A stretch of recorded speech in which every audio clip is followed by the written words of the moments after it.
All right. I want to welcome on my next guest. We've got two-time Super Bowl champion defensive back from the New York Football Giants, Mr. Mark Collins. Mark, how's everything going for you today? Zach, I'm good, buddy. Thanks for having me. Absolutely. Appreciate you taking the time. So we're a day away from Thursday Night Football, a couple days away from everybody playing. What are your expectations for the Giants this year? Well, of course, the Giants are still rebuilding. They're in their second year rebuilding, and I kind of think they're going to surprise a lot of people. And that's, I haven't been on very many losing teams, but I can assume, but being in a position where people take you for granted and they look over you, you can sneak up on a lot of people. They have a great little nucleus of players there. Daniel Jones and Saquon Barkley. They got a good nucleus of players to sneak up on some people and at least get 8, maybe 9 wins this year. How about that secondary? I like the Ryan signing. I like that. Baker, that was crazy. That was a mess. I mean, anyway. I saw that. I'm like, I saw your signing bonus. What the hell are you doing this for? Dude, the trick part about that, yeah, exactly. You have your first I'm gonna blame that kid for him being him. I know. And I don't know him, but I'll say this. The Giants organization has got to had known something that he had a pass like that. I never heard anything about it before that. Yeah, nothing. Well, I mean, but when going through the procedure myself when I got drafted, they do a whole background check on you. They check your, nowadays they check your social media, they talk to the people you hang out with, everything like that. So they had to know something that this guy had that kind of mentality in him. Or that kind of firearms in his house. Man, what? I saw that, and I'm like, oh, at least Washington traded Dunbar because our secondary needs some work, and that would not help at all. But no, I think he's good. The whole story was bizarre, and then they were like, oh, no, it's not true. And then they were like, I don't know all the legal stuff. They were like, oh, it's not true. And they were like, oh, it was a setup. And they were like, oh, did we try to pay him off? No. Like, this whole thing is bad. It's bad. Yeah. And they just cut him. So it's wild. It's crazy. And sometimes you got to do that. You got to cut your losses instead of, oh, well, bye. Move on to the next person. That's crazy. I feel bad for that kid. I wish they would have invited somebody to talk to the team or talk to the rookie class, somebody. And I do a lot with Kansas City. But sometimes you gotta some of these guys just need some kind of guidance from guys who've been there. Everybody does. Yeah. But they choose not to do it. But anyway. So they never we'll see what happens. They never asked you to talk to them? Never got any of the old Giants DBs to talk to the young guys or no? No. Maybe now they'll start. Ding, ding, ding. You think I let it go? But no, I mean. So I don't know if you guys heard what happened in June, but we're going to start doing this now. Yeah, but, everybody's different. The Chiefs invited me to speak to their rookie draft class a few times. So, and Mahomes was my first year doing it. And, it just tells stories about, respect of the game, the do's and don'ts off the field, what this game is. It is a business, that kind of stuff. So, anyway. So I want to ask you a little bit about your early career. So I know you went to Cal State Fullerton. Are you from that area? How did you end up there? Yeah, well, I was born in St. Louis, raised in San Bernardino, California, Southern California. Never was a big football guy. I hated football, more baseball, and started playing football my sophomore year in high school, and liked it and did pretty well, and got a scholarship to Cal State Fullerton because our football team in a Pacific High School, my high school. I thought that was a Pirates hat. I thought it was a Pirates hat for a second. No, Pittsburgh Pirates. No. Yeah, a little. We are the Pacific Pirates, but oh wow. Yeah, but and our school wasn't that great in all sports, and sometimes big colleges will overlook your program and players because of a school record. Well, we were good, but not that great. And a lot of the bigger schools just kind of shunned away from me. And Cal State Fullerton, Nevada, Las Vegas, Utah State, Northern Arizona. Who's another school? Cal Berkeley came late. And I think that was it.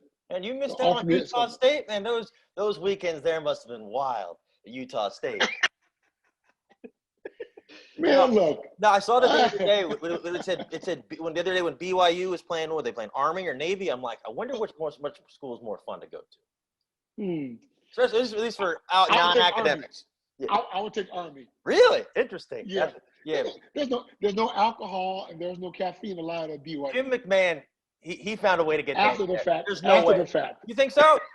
No way. No, I'm pretty sure when he went home, I'm pretty sure he jumped in a little bit. Jimmer had something in his fridge. There's no way he lasted.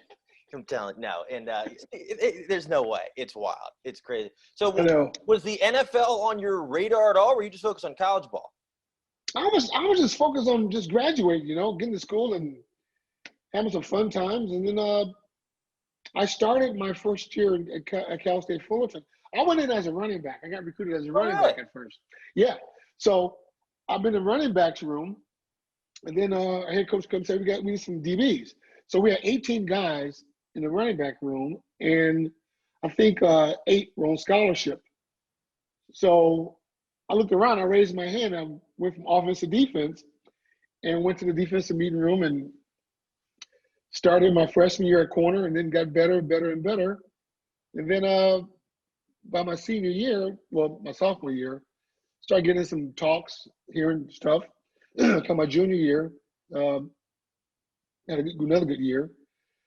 Started hearing more talks from the NFL about probabilities. By the time I was a senior, I was in the top 3 corners in the country, so the rest is history. But it's never been a goal of mine to play in the NFL. What was your plan if the NFL wasn't going to happen?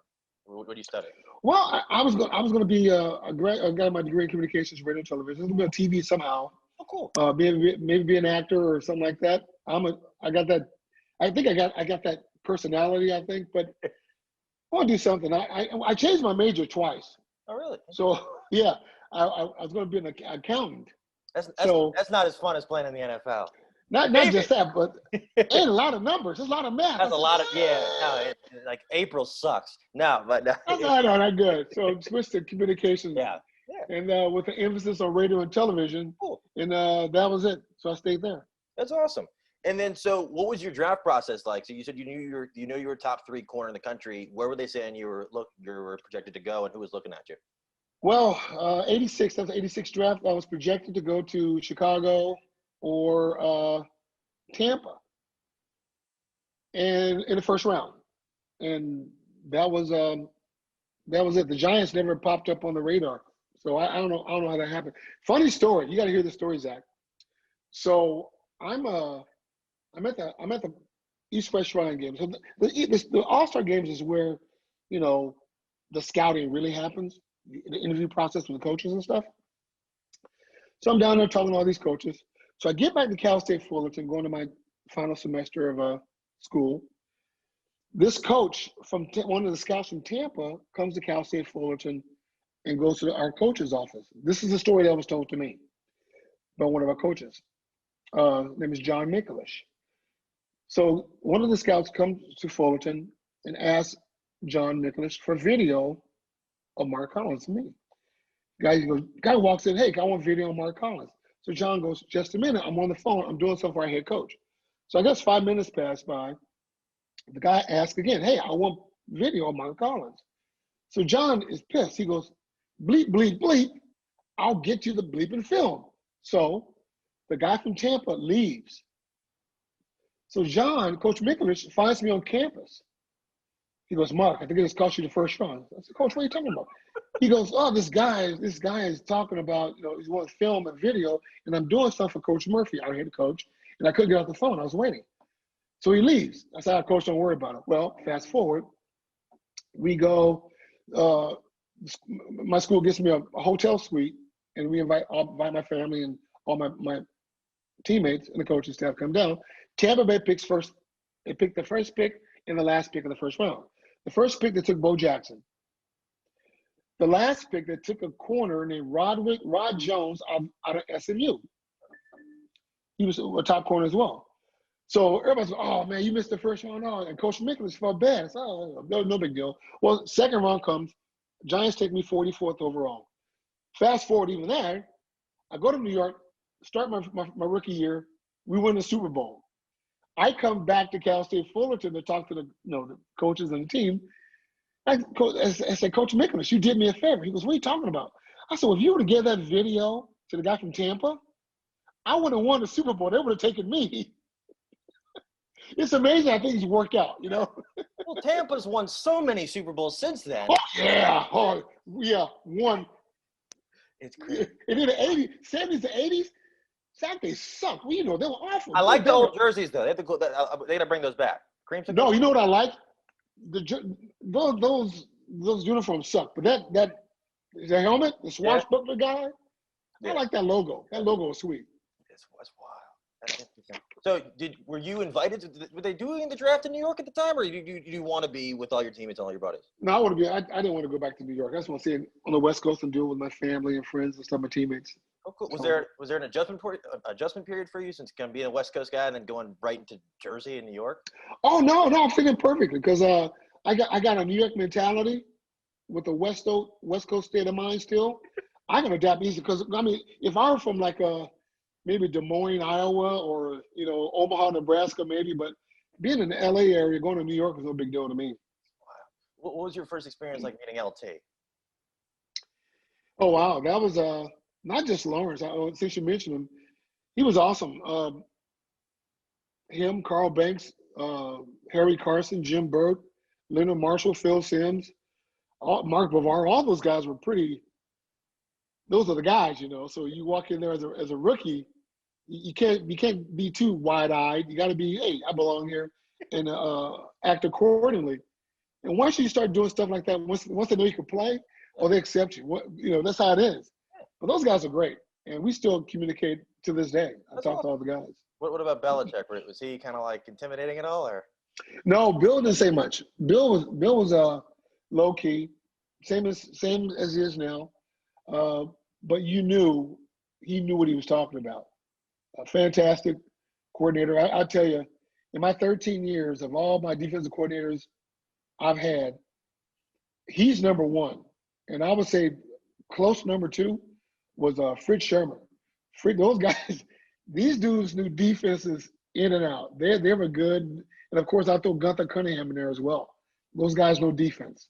So I have a question. So winning the Super Bowl your rookie year, did that kind of like set your expectation for every year? Like, all right, we got to get back here every year or it's not good enough for me? Well, yeah, what it does, it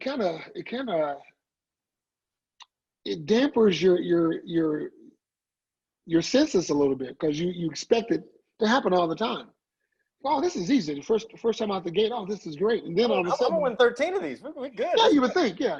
And then what you don't factor in is, the drought. There's always going to be a little drought. It may be a year or two.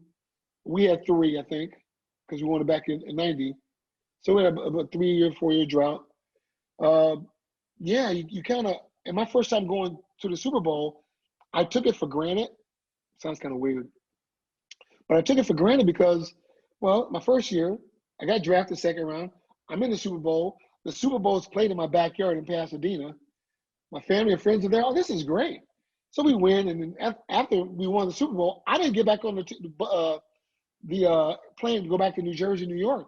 I stayed in California. I just, no big deal. I'll stay here. The second time we went, I savored the flavor the second time. It was great. And then, so that second time you went there, I saw that when Norwood was kicking, you weren't looking. Yeah, I wasn't looking. Yeah, that was I did that the week before in San Francisco when Matt Barnes kicked that winning field goal. I just turned my back, so I didn't want to see it, and Matt made it.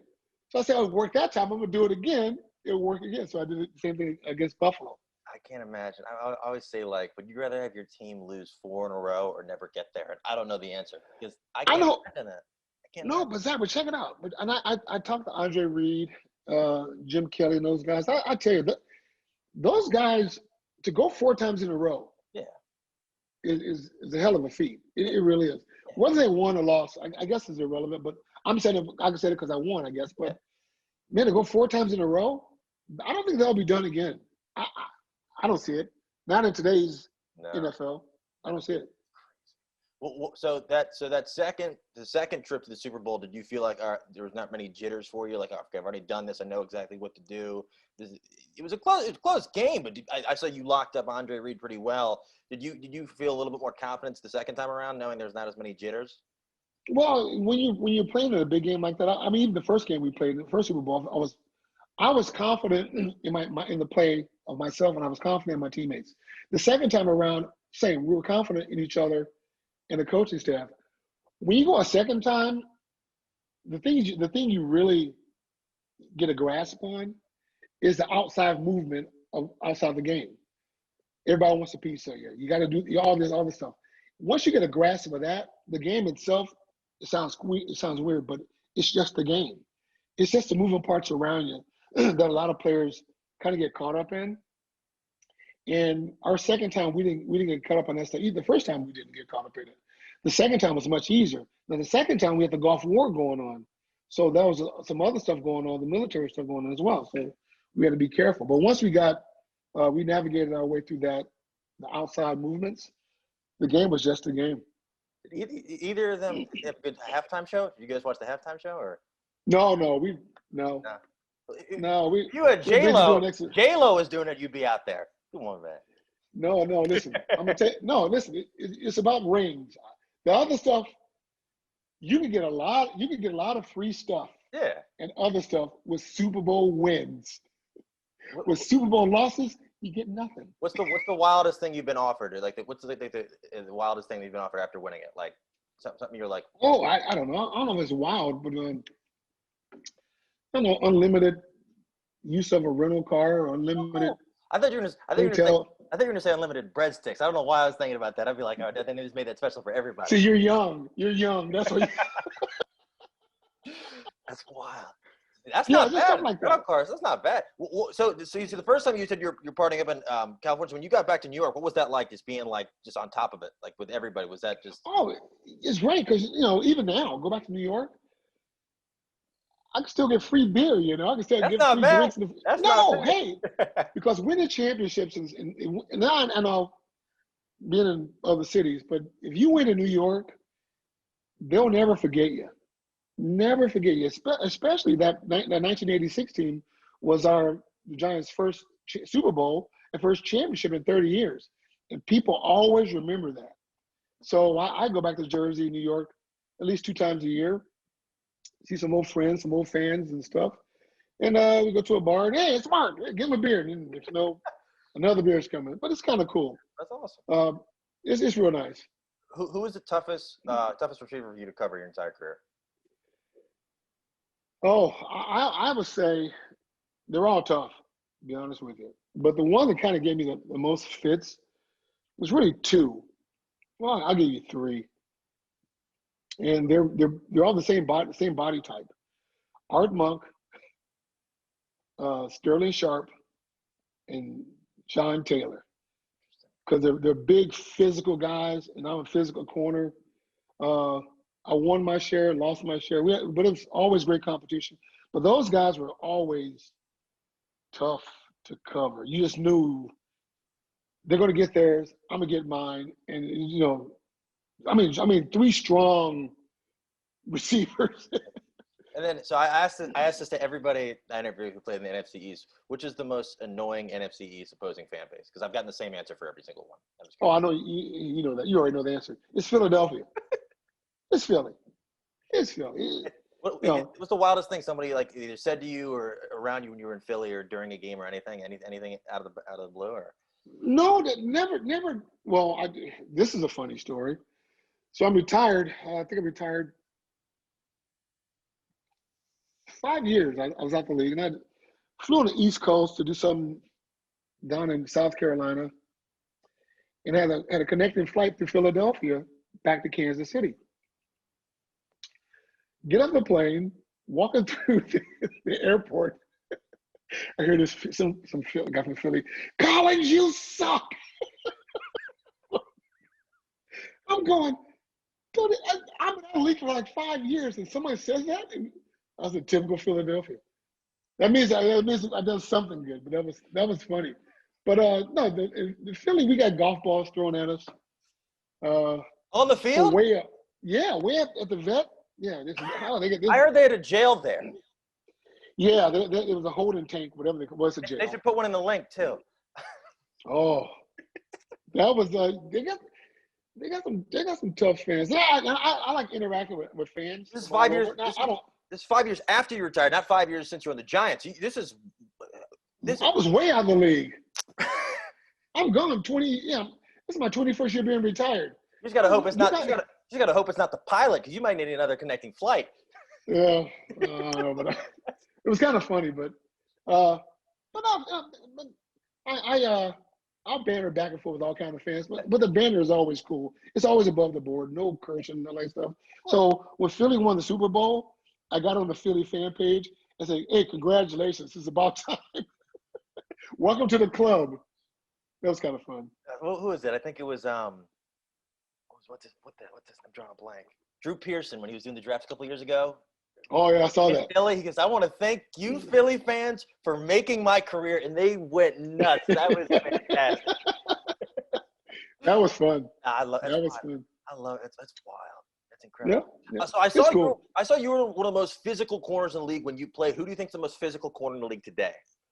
You know what? That's a great question. The physicality part is not really looked upon to do. I mean, Jalen Ramsey, he can be physical when he wants. He's had a pretty good day today. I saw that he had he got a good contract. He had a pretty good day today. Yeah.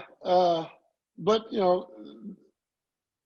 I still like Richard Sherman. I know he lost a step, but when you lose a step, you get smarter up here, and you know exactly when to jam people and when to play the percentages. I always say, once you read the routes and read the offensive formation. But there's not too many physical corners in the league. That's not really, they don't do it. And I don't know why. I don't know. Well, I do know why. Because the colleges don't teach it. There's no one teaching proper technique. Bump and run. I still teach my sons the bump and run coverage.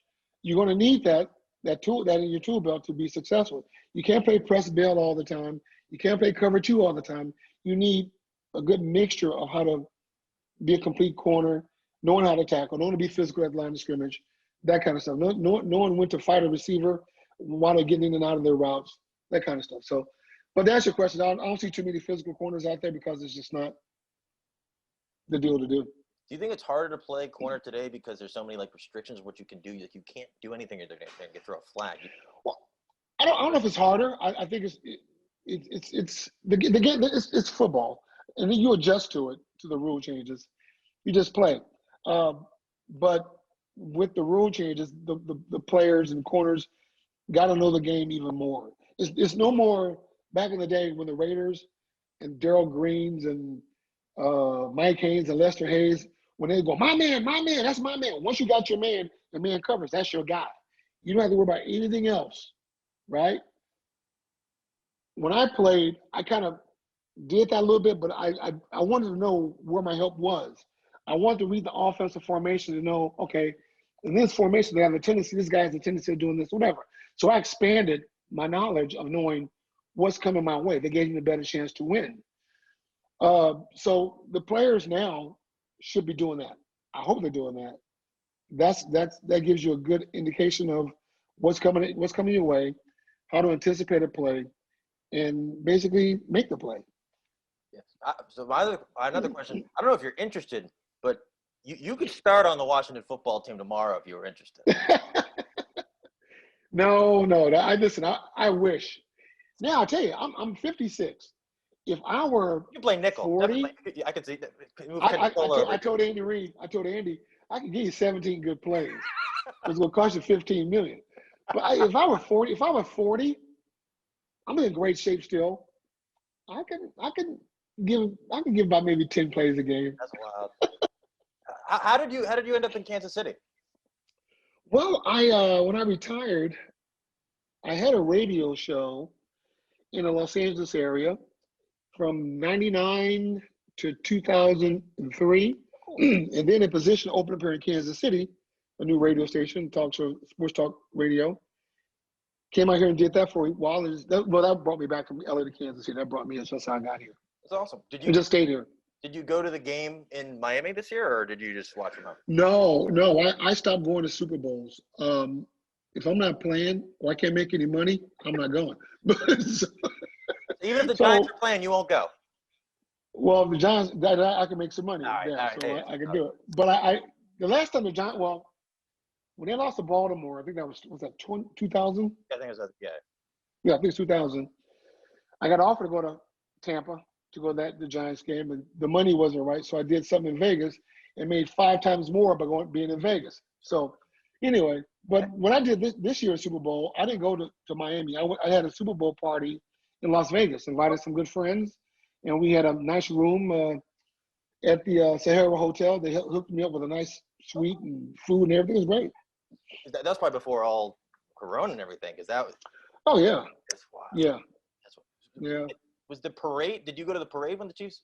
They had Were people hesitant then, or what was it? Were people kind of? It was before everything kind of happened, wasn't it? Like, well. Yeah, it was way before that because we didn't know that the virus was spreading yet. So I was on the bus and I videotaped everything. Oh, cool! It was fun. It was pretty cool.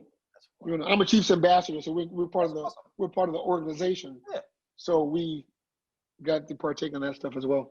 You got a prediction for tomorrow night against? I think the Chiefs will win. It's going to be, you got 2 teams here who are not.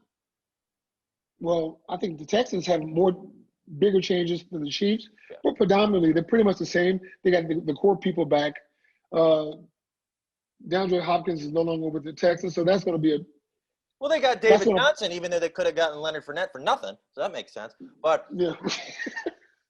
Well, who's general manager again? The thing is, the general manager can't fire the coach, but the coach can't fire the general manager. He's going to be there forever. So until the owner says something. Yeah, he might be the owner too. We don't know.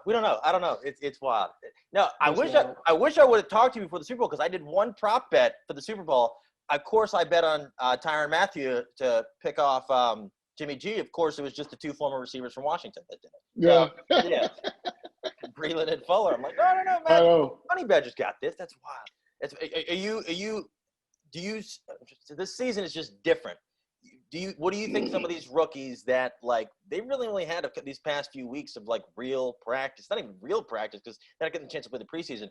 What do you think is going through their heads right now as we approach the regular season? Oh, they're going to be drinking from the fire hydrant. I mean, it's going to be full of water. I mean, and it's unfortunate that it had to happen, but that's the way it is. And they'll learn. They'll be fine. And that's why doing this whole pandemic thing, the teams that got their core guys together, they have a tremendous advantage because of familiarity. They know each other and all this other stuff. They know how things go. And they don't need rookies to step in and play right now, even though the Chiefs will have one at running back. But that one at running back will be up to par he'll be okay. to do well. Not too he'll be fine. Yeah. So, I just feel bad for the guys, the first-year guys. Well, no luxury of a preseason or off-season or OTAs, none of that stuff. So it's tough, but they got to adapt to it. And, that's the way it is. Yeah, that's wild. Do you have any bold predictions for the season? I'm not a big prognosticator, but I just say the team with the most pieces still intact, and until someone can knock the Chiefs off, especially in the AFC, they're going to be the AFC favorite. And I know everybody's talking about Baltimore, they're talking about Cam Newton up in New England. You're talking about who else? Who's in the mix? Houston. But until you knock these guys off, and I don't see any team in the AFC period who made strides to catch the Chiefs. So I like them. In the NFC, it could. San Francisco's still the favorite. You think so? You got to watch. Yeah. Leave it over the Saints in Tampa. Don't listen. Everybody's talking about Tampa. I'm not as high on Tampa as everybody. I think they're a playoff team, but from there I think it's anybody. It's up. I don't see Tampa beating the Saints. Not beat the Saints twice. Don't forget. Then you got Carolina. You got Bridgewater in Carolina. I don't know. Their defense, Carolina. We'll see. They got a good D line, but they lost all their corners are gone. Is Kirk Coleman still there? Kirk Coleman's going to be there until 2035. This man's.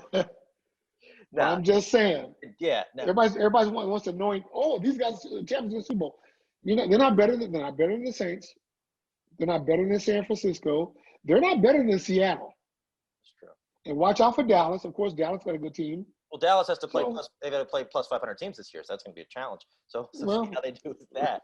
Now, that's wild. That's interesting. Who do you think is this year's Titans team? That's what everybody. I've been hearing a lot of people very high on Detroit, and that's a team that I'm like, nobody's really ever high on Detroit. No, I don't know. Detroit? No. Minnesota's going to go. Detroit doesn't excite me. I mean, it's even as far as the next Titans team. Well, those guys came out of nowhere. They had a great season, and they got better with Clowney there. And they had a great mixture of run pass. That was a great combination. But, I don't see anybody. I don't see another team like that. Maybe the Rams. And that's really because they still got a good nucleus of players out there too. All right, so I got one last question for you. Who do you think is going to be this year's breakout corner? I don't see it. I don't see anybody. Really? No. There's when you talk about breakout corner, I mean, you don't really talk about a corner unless they're getting beat. The guys you don't talk about, you talk about are getting beat. But there's some guys you just like. For instance, last year's Chiefs corners, you didn't hear a squat from them, right? Never too high, never too low, but they did their job. Those are the guys I like. I like guys like that. Just do your job. You don't worry about, being a shutdown corner or this, whatever. Just do your job. And guys like that, corners like that, those guys tend to win championships for you. So I wanted to ask you about your company. So I know you got your own company. Can you tell me a little bit about what you're doing now? Yeah, my company's called 25 Sports. And what we do is we give student athletes the platform to gain exposure for sports scholarships. Oh, cool. We're doing all sports, male and female. We just started esports on our platform as well. And we work with a lot of school districts around the country. So far, we got 11 school districts. And it's a great thing because, I call my company the Southwest Airlines of traveling. We don't rate a player or we don't grade them. We just give them the platform from the starting quarterback to the football team to the backup catcher on the women's softball team. We give them the opportunity to just gain exposure. And it's pretty cool because, I was that person who didn't get a lot of exposure. And because my teams in high school weren't that good, well, sometimes you need a little help. And I think I turned out okay. So I'm thinking I can help some other people. Are there any of the guys that you guys have helped out, or any guys you guys are trying to put on the map that people should keep an eye on? Keep an eye out for? The guys are like, oh, this. No, we don't really track them like that. Okay. We just give them a platform and help them out. And with all the data we get, when those athletes get a scholarship or offer, we give that data to the athletic director or the superintendent of the schools, so they can track it and say, hey, this program works because look all the looks these people got, and they go into school. So that's what we do. After that, we don't really track anybody. Do you think it's going to be weird this year, especially with a lot of school districts not playing football, especially with the pandemic? Do you think it's going to be? It's an adjustment. Yeah. Yeah, it's an adjustment. A lot of like my brother's a high school coach in California. They're starting their football season in December. It's adjustment. We all got to make the adjustment. And I just tend to, have these kids stay healthy more than anything else. And my son's at University of South Dakota, and I got another son at Coffeyville Community College, and they're playing their season in the spring. So as long as they're healthy, it's an adjustment. I just want these guys to be healthy, my sons to be healthy as well. Yeah, because I just feel for these kids, like especially these seniors that really need that tape to get that big offer, and it might not come. So I'm hoping a couple of years you can start seeing a lot of guys that are like, oh, all these JUCO guys are killing it. Why didn't you? Where'd you play your senior year? They'd be like, oh, I didn't. Yeah, that's how it is. Don't forget now, you don't have to go to a big powerhouse Power 5 conference to get an opportunity. Just go to school. Use sports as a vehicle to your education, and just go do what you got to do. And worry about the pro stuff later on. If it happens, it happens. If it doesn't, it's okay. You got that degree to fall back on. Yeah. Well, this has been a lot of fun, man. So I just wanted to thank you again for taking time. And how can people find you on social media if they're trying to keep up with you? Oh gosh, on Twitter, it's at 25 Sports, at the number 2 FIV Sports. On Instagram, same thing, at 25 Sports, the number 2, 5 spelled out. And on Facebook, I think I'm maxed out, but it's Mark Collins. And then That's all I do. All right, cool. And I always talk to people, so I'll give people time of day. Awesome, man. Well, this has been a lot of fun. Just want to thank you again. Glad everybody's doing well. Can't wait for football to start back up. Because I was watching Korean baseball in like March. Oh, I saw that too. That was a dark. You were watching that too? Yeah. It was a dark time because you can't buy any of the stuff because they don't ship it overseas. I don't know who's playing. It's 1 o'clock. I know. And I'm like, what am I doing? Like, this is rough. And we are a sports-driven country. I know. I was rooting for the Wyverns. I don't know what a Wyvern is, but isn't that a bird or something? I don't know. They had that. They had the Dinos. I don't know who was playing. It was wild. It was a dark time. It messed up. My whole sleep schedule's messed up because I'm like in Korean. I'm in like Seoul time right now. But this is. I was watching reruns of golf on Golf Channel. Come on, no, it's wild. No, the Last Dance got us through, and then from there it was just like there's nothing. So it's wild. I miss the Last Dance. Bradford Smith does not miss the Last Dance, but I miss the Last Dance. Now, man, this has been a lot of fun. Just want to thank you again for taking the time. Cheers, Zach.